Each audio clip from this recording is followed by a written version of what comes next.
भगवान राम अगर भगवान है तो फिर इतिहास पुरुष कहना बंद कर दीजिए। अच्छा, अगर मानते हैं तो फिर उनका जन्म है, अगर जन्म है तो फिर वो इंसान है, फिर भगवान कैसे हुए? अब देख तू। ఆశుతోష్ అనే ఒక జర్నలిస్ట్, ఎన్డీటీవీలో జర్నలిస్ట్, ఆ వేస్ట్ గాడు ఏమంటాడంటే భగవాన్ శ్రీరాముడు నిజంగానే దేవుడైతే ఆయనని ఇతిహాస పురుషుడు అనటం మానేయండి అంటున్నాడు. ఎందుకంటే ఆయన కూడా మనందరిలాగా మానవ జన్మనే ఎత్తాడు, అందుకే ఆయన కూడా మనిషినే అంటున్నాడు. అయితే నేనేమంటానంటే ఇదే విషయం క్రిస్టియన్స్కి చెప్పొచ్చు కదా.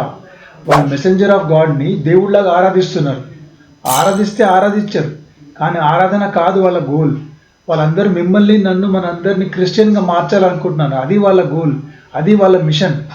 ఆ రాష్ట్రం శరవేగంగా క్రైస్తవమయమైపోతుంది. ఆ రాష్ట్రంలో గత 2 సంవత్సరాల్లో 3.5 లక్షల మంది ప్రజలు మతం మారారు. తమ మతాన్ని వదిలిపెట్టి క్రైస్తవ మతాన్ని స్వీకరించారు. ఆ రాష్ట్రంలో శరవేగంతో పెరుగుతున్నటువంటి మతం ఏదన్నా ఉంటే అది క్రైస్తవం. ఆ రాష్ట్రం పేరు మీరు ఊహించగలరా? ఆ రాష్ట్రం పేరు Punjab. Coming to Srirama, yes, ఆయన మానవ జన్మనే ఎత్తాడు, కానీ మనిషిలాగా పుట్టి మనం దేవుళ్లాగా మారొచ్చు అనే దానికి నిదర్శనం శ్రీరాముడు.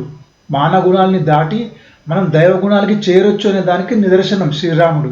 రాముడే కాదు, భగవాన్ శ్రీ రమణ మహర్షి, రామకృష్ణ పరమహంస్, మహావీర్ జైన్, వీళ్ళందరూ మనుషుల్లాగానే జన్మెత్తారు. కానీ వాళ్ళు సాధన చేసి, మెడిటేషన్ చేసి, యోగా చేసి వాళ్ళలో ఉన్న దైవ గుణాన్ని వెలికి తీశారు. అలా మనం కూడా చేయొచ్చు. ఆ కాన్షియస్నెస్, ఆ మెడిటేషన్ స్ప్రెడ్ చేయటమే నా ఛానల్ యొక్క ఉద్దేశం. నా ఛానల్ని లైక్, షేర్, సబ్స్క్రైబ్ చేయండి. Thank you. జై శ్రీరామ్.